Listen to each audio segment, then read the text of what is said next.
بسم اللہ الرحمن الرحیم۔ امی میں کیسے پیدا ہوا تھا؟ منّے نے کچن میں مصروف ماں سے سوال کیا۔ بیٹا میں نے مٹی ایک ٹھیکرے میں ڈال کر اس میں پانی ڈال دیا تھا۔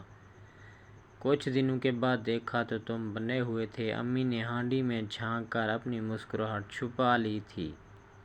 منّے نے صحن میں پھولوں کی کیاری کے پاس سے ایک ٹوٹے ہوئے گملے کا ٹھیکرا اٹھایا اور اس میں گیلی مٹی بھر کر مرغیوں کے ڈربے کے پاس اندھیرے میں ہی رکھ دیا۔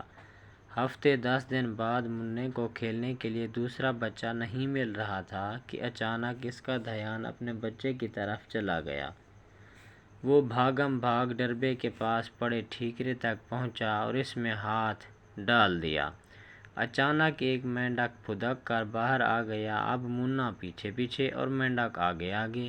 جب مینڈک کسی طرح قابو نہ آیا تو منّے نے سرخ لال گالوں سے پسینے کے قطرے پونچھے اور بڑی بے بسی سے بولا، دل تو کرتا ہے کہ تم کو گولی مار دوں، لیکن آخر کو تم میری اولاد ہو۔